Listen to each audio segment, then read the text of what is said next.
Hello students, principle of management के आज के लेक्चर में मैं आपको मैनेजमेंट प्रोसेस यानी कि प्रबंधकीय प्रक्रिया के बारे में समझा रहा हूं। प्रबंधकीय प्रक्रिया के रूप में प्रबंध में वे सभी क्रियाएं सम्मिलित की जाती हैं जिनके द्वारा सीमित मानवीय साधनों एवं भौतिक साधनों में समन्वय लाया जाता है और जितने भी एम्प्लॉयज हैं उनको मोटिवेट किया जाता है ताकि संगठन के मुख्य लक्ष्य एवं अन्य उद्देश्यों की प्राप्ति को सुनिश्चित किया जा सके। प्रबंधकीय प्रक्रिया के अंतर्गत लक्ष्य निर्धारित करना, मानवीय और अन्य साधनों में समन्वय स्थापित किया जाता है। मुख्य रूप से प्रबंधकीय प्रक्रिया में प्लानिंग योजनाबंदी, तालमेल कोऑर्डिनेशन, निर्देशन डायरेक्शन यानी कि निरीक्षण सुपरविजन, प्रेरणा मोटिवेशन, नियंत्रण यानी कि कंट्रोल, इन क्रियाओं का प्रयोग किया जाता है। प्रबंधकीय प्रक्रिया निरंतर चलती रहती है। इस प्रक्रिया में सबसे पहले समस्या की पहचान कर आवश्यक जानकारियां कलेक्ट की जाती हैं। इन्हीं जानकारी के आधार पर प्लानिंग की जाती है और विभिन्न ऑप्शनों को, विभिन्न विकल्पों को ध्यान में रखकर उनसे आने वाले रिजल्ट परिणामों का विश्लेषण किया जाता है। योजनाओं को व्यवहारिक रूप देकर समय समय पर उनकी समीक्षा, उनको रिव्यू किया जाता है। अगर योजना में कुछ कमियां नजर आती हैं तो उनमें आवश्यक संशोधन किया जाता है। वास्तव में हम प्रबंधकीय कार्यों को एक प्रबंधकीय प्रक्रिया के रूप में देखते हैं। प्रक्रिया के क्षेत्र में विभिन्न विद्वानों ने जो प्रबंधकीय कार्य हैं उनको बांटा है, जो कि इस प्रकार से हैं। फर्स्ट, हेनरी फ्योल के अनुसार हेनरी फ्योल ने प्लानिंग, ऑर्गेनाइजेशन, कमांडिंग, कोऑर्डिनेशन और कंट्रोलिंग इनको इंक्लूड किया है। लूथर गुलिक के अनुसार first planning, second organization, third staffing, fourth directing, fifth coordination, six reporting and seven budgeting को इंक्लूड किया है। लिंडॉर्फ ऑर्विक ने planning, second organization, third commanding, fourth coordinating, fifth communicating, six forecasting and seven investigation को include किया है। Ernest Bell के अनुसार first planning, second organization, third staffing, fourth directing, fifth controlling, six innovation and seven representation को include किया है। Koontz and O'Donnell के अनुसार first planning, second organization, third staffing and fourth directing and controlling, fifth को include किया है। Dear students,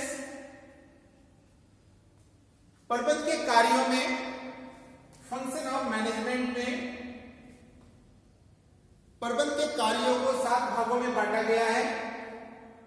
first planning यानी कि योजनाबंदी, जिसको हम नियोजन भी कहते हैं। सेकंड ऑर्गेनाइजेशन यानी कि संगठन। थर्ड स्टाफिंग यानी कि रिक्रूटमेंट करना, कर्मचारियों की भर्ती करना। फोर्थ डायरेक्शन, इसको फोर्थ पार्ट में डिवाइड किया गया है।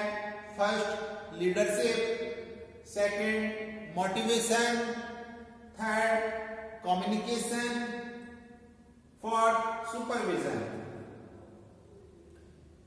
फिफ्थ पार्ट में कोऑर्डिनेशन यानी कि समन्वय और लास्ट कंट्रोल यानी कि नियंत्रण करना होता है, जिसको बारे में हम ब्रीफली पढ़ेंगे।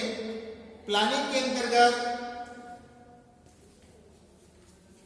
प्लानिंग एक ऐसी प्रक्रिया है जिसमें पहले से ये सोचना पड़ता है कि कौन सा कार्य कब, कैसे, कौन और किस विधि से किया जाएगा, इसको जानकारी करना होता है। प्रोफेसर टेरी के अनुसार प्लानिंग कुछ तथ्यों का चुनाव तथा मेल करना है, भविष्य के लिए अनुमान लगाने और इच्छित फल की प्राप्ति के लिए क्रियाओं के बारे में सोचना और उनको अमल में लाना है। प्रबंध का दूसरा कार्य होता है संगठन करना। प्रोफेसर लुइस ए एलन के अनुसार संगठन की परिभाषा इस प्रकार से दी गई है: किए जाने वाले कार्यों की पहचान और उनका वर्गीकरण, सत्ता और जिम्मेदारी की व्याख्या और उनको सौंपना और संबंध स्थापित करना है। संगठन को 3 भागों में बांटा गया है। फर्स्ट रेखा संगठन यानी कि लाइन ऑर्गेनाइजेशन। सेकंड क्रियाशील संगठन यानी कि functional organization. Third line and staff organization. Management का तीसरा कार्य होता है स्टाफिंग। प्रोफेसर कुंटज ओडोनेल के अनुसार संगठन में खाली जगह को भरना और उनको काम बांटकर सही जगह पर लगाना, कार्य का मूल्यांकन करना, चुनाव करना, मुआवजा देना, प्रशिक्षण देना इसमें सम्मिलित है। प्रबंध का फोर्थ कार्य होता है निर्देशन। निर्देशन का संबंध इच्छित योजना को पूरा करने के साथ है। इसके साथ संगठित और सुनियोजित काम आरंभ होता है और इस प्रकार इसके अंतर्गत आने वाले समस्त कर्मचारी निश्चित उद्देश्यों की प्राप्ति करने में सहायता करते हैं। प्रोफेसर जॉर्ज आर टेरी के शब्दों में निर्देशन का मतलब काम की तरफ बढ़ना और समूह को उत्साहजनक शक्ति देना होता है। निर्देशन को हमने 4 पार्ट में बांटा है, जिसमें फर्स्ट आता है लीडरशिप। नेतृत्व एक ऐसी प्रक्रिया है जिसके द्वारा मैनेजर दूसरों के साथ काम को दिशा देता है, उनका नेतृत्व करता है, उनको प्रभावित करता है। नेतृत्व लोगों में जोश, आत्मविश्वास की भावना जागृत करता है। सेकंड,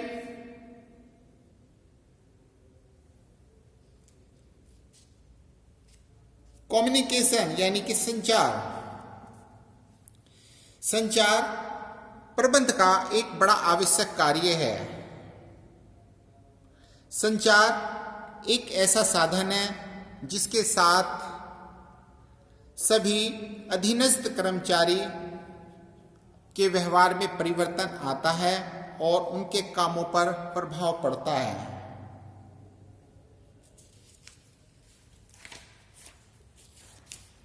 थर्ड, प्रेरणा, मोटिवेशन।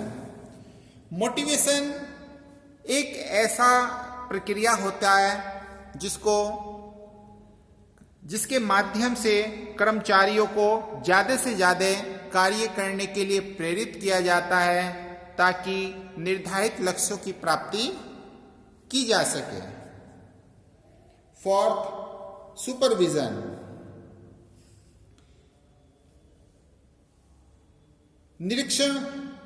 निरीक्षण का मतलब होता है अधीनस्थ कर्मचारियों के कार्य को देखना ताकि उपलब्ध संसाधनों का अधिकाधिक उपयोग किया जा सके और निर्धारित लक्ष्यों की प्राप्ति की जा सके। प्रबंधन का पांचवा फंक्शन होता है कोऑर्डिनेशन यानी कि समन्वय, जिसको हम तालमेल भी कहते हैं। तालमेल यानी कि समन्वय प्रबंध के बहुत जरूरी कारणों में से एक है।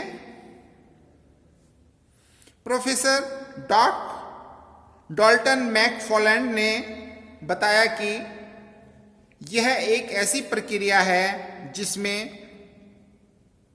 प्रबंधक अपने अधीन कर्मचारियों के बीच सामूहिक प्रयत्नों का एक व्यवस्थित ढांचा बनाता है और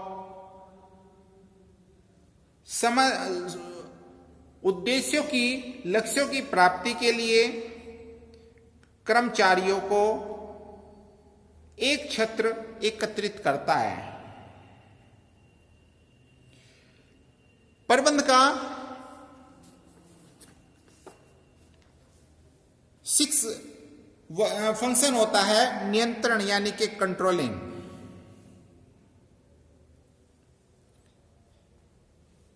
नियंत्रण एक जीवित कार्य है और विभिन्न स्तरों पर उच्च कर्मचारी अपने अधीनस्थ कर्मचारियों का मूल्यांकन लगातार करते हैं।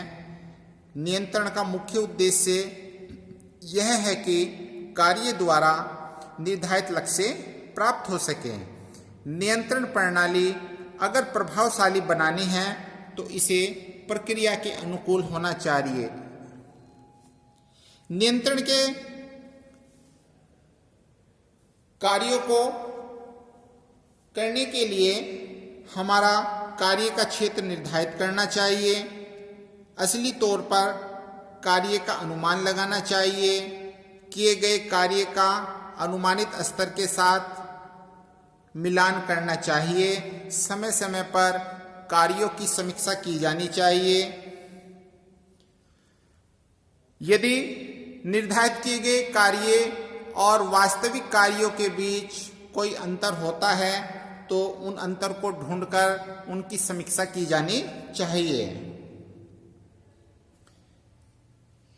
कार्य को प्रभावी रूप से संपन्न करने के लिए समस्त योग्य कार्यवाही की जानी चाहिए। Thank you.